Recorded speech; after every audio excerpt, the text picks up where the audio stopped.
ಬೋಟಿ ಗೊಜ್ಜು one of my favourite food ಅಂತ ಹೇಳ್ಬೋದು. ಬಿಸಿ ರಾಗಿ ಮುದ್ದೆ ಜೊತೆಗೆ ಇಡ್ಲಿ ಜೊತೆಗೆ ಸಖತ್ತಾಗಿರುತ್ತೆ. ನಾನು ಕೆಲವೊಂದು ಮದುವೆಗೆ ಹೋಗ್ತೀನೋ ಇಲ್ವೋ, ಆದರೆ ಬೀಗ್ರೂಟಕ್ಕೆ ತಪ್ಪದಿರ ಹೋಗ್ತೀನಿ. ಇವತ್ತು ನನ್ನ ಸ್ಟೈಲಲ್ಲಿ ಬೋಟಿ ಗೊಜ್ಜನ್ನ ಹೇಗೆ ಮಾಡೋದು ಅಂತ ಬನ್ನಿ ನೋಡೋಣ.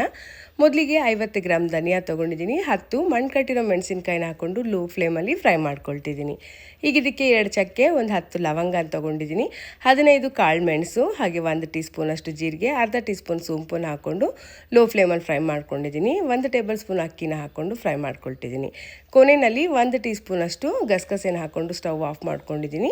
ಈಗ ಇದೆಲ್ಲ ತಣ್ಣಗಾಗಿದೆ. ಈಗ ಇದನ್ನು ಮಿಕ್ಸಿ ಜಾರಿಗೆ ಹಾಕ್ಕೊಳ್ತಾ ಇದ್ದೀನಿ.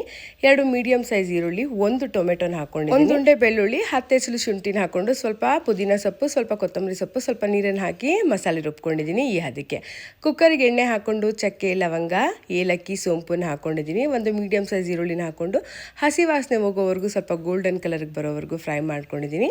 ಈಗ ಈರುಳ್ಳಿ ಎಲ್ಲ ಚೆನ್ನಾಗಿ ಫ್ರೈ ಆಗಿದೆ. ಈಗ ಇದಕ್ಕೆ ಬೋಟಿನ ಸೇರಿಸ್ಕೊಂಡು ಚೆನ್ನಾಗಿ ಮಿಕ್ಸ್ ಮಾಡ್ಕೊಳ್ತಾ ಇದ್ದೀನಿ. ಈಗ ರುಬ್ಬಿಟ್ಕೊಂಡಿರೋಂಥ ಮಸಾಲೆನ ಹಾಕ್ಕೊಂಡು ಮಸಾಲೆ ಹಾಗೆ ಬೋಟಿನೆಲ್ಲ ಚೆನ್ನಾಗಿ ತಿರುಗಿಸ್ಕೋಬೇಕಾಗತ್ತೆ. ಬೋಟಿ ಗೊಜ್ಜು ತಿನ್ನೋದಕ್ಕೆ ಎಷ್ಟು ರುಚಿಯಾಗಿರುತ್ತೋ ಕ್ಲೀನ್ ಮಾಡೋ ಅಷ್ಟರಲ್ಲಂತೂ ಸಾಕಾಗೋಗ್ಬಿಡುತ್ತೆ. ಈಗ ರುಚಿಗೆ ತಕ್ಕಷ್ಟು ಉಪ್ಪು ಹಾಕಿ ನೀರನ್ನು ಹಾಕ್ಕೊಂಡು ಬೋಟಿ ಗೊಜ್ಜನ್ನ ಚೆನ್ನಾಗಿ ಮಿಕ್ಸ್ ಮಾಡಿಕೊಂಡು ಬೋಟಿ ಗೊಜ್ಜು ಚೆನ್ನಾಗಿ ಕುದಿ ಬರೋವಾಗ ಕುಕ್ಕರ್ ಲಿಡ್ ಹಾಕಿ ಒಂದು 10 ವಿಜಿಲ್ ಬರ್ಸ್ಕೊಂಡ್ರೆ ಬೋಟಿ ಚೆನ್ನಾಗಿ ಬೆಂದಿರುತ್ತೆ. ಈಗ 10 ವಿಜಿಲ್ ಬಂದಿದೆ. ಬೋಟಿ ಹೆಂಗೆ ಬೆಂದಿದೆ ಅಂತ ಬನ್ನಿ ನೋಡೋಣ. ಸಖತ್ತಾಗಿದೆ, ಸೂಪರ್ ಟೇಸ್ಟಿಯಾಗಿದೆ. ಈಗ ಇದಕ್ಕೆ ಇಡ್ಲಿನ ಮಾಡ್ಕೊಳ್ತಾ ಇದ್ದೀನಿ. ಬೋಟಿ ಗೊಜ್ಜು ಜೊತೆಗೆ ಇಡ್ಲಿ ಕೂಡ ತುಂಬಾ ಚೆನ್ನಾಗಿರುತ್ತೆ. ಖಂಡಿತ ಒಂದ್ಸಾರಿ ಟ್ರೈ ಮಾಡಿ. ವಿಡಿಯೋ ಇಷ್ಟ ಆಗಿದ್ರೆ ಲೈಕ್ ಮಾಡಿ, ಕಮೆಂಟ್ ಮಾಡಿ, ಹಾಗೆ ಪೇಜ್ನ ಫಾಲೋ ಮಾಡಿಕೊಂಡು ಸಪೋರ್ಟ್ ಮಾಡೋದನ್ನು ಮರಿಬೇಡಿ. Thank you so much for watching.